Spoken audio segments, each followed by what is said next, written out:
திருச்சி ஆழ்வார்தோப்பு பகுதிகளை பாராளுமன்ற உறுப்பினர் துரை வைகோ இருசக்கர வாகனத்தில் சென்று ஆய்வு மேற்கொண்டார். திருச்சி மாநகர் ஆழ்வார்தோப்பு பகுதியில் சுமார் 40 வருடங்களுக்கு முன்பு அப்பகுதியில் குடியிருப்பு இல்லாத நேரத்தில் கேஸ் குடோன் செயல்பட ஆரம்பித்தது. இந்நிலையில் கேஸ் குடோன் அமைந்துள்ள பகுதி தற்போது சுமார் 200க்கும் மேற்பட்ட பொதுமக்கள் குடியிருப்பு பகுதியாக உள்ளது.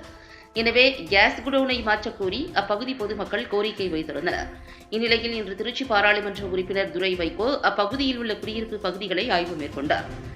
தொடர்ந்து ஆழ்வார்தோப்பு பகுதியில் அமைந்துள்ள ஓபாலம் மாநகரின் முக்கிய பகுதியான பாலக்கரை தென்னூர் பகுதியை இணைக்கும் பாலமாக உள்ள இவ்வழியாக பாலக்கரை மற்றும் அப்பகுதியைச் சேர்ந்த பொதுமக்கள் அரசு மருத்துவமனை, நீதிமன்றம் உள்ளிட்ட பகுதிகளுக்கு செல்ல இப்பகுதியை பொதுமக்கள் பயன்படுத்தி வருகின்றனர்.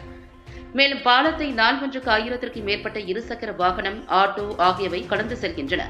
மேலும் மழைக்காலங்களில் அதிக அளவு பாலத்தில் தண்ணீர் தேங்கி இருப்பதாக பொதுமக்கள் குற்றச்சாட்டு வைத்தனர். தொடர்ந்து பாராளுமன்ற உறுப்பினர் துரை வைகோ இருசக்கர வாகனத்தில் சென்று அப்பகுதி முழுவதும் ஆய்வு மேற்கொண்டார். ஆய்வின்போது மதிமுக கட்சியின் நிர்வாகி வெல்லமண்டி சோமு, எஸ்டிபிஐ கட்சி நிர்வாகிகள் பக்ருதீன், தளபதி அப்பாஸ், முஸ்தபா, சதாம், அப்பாஸ், சபியுல்லா உட்பட பலர் கலந்து கொண்டனர்.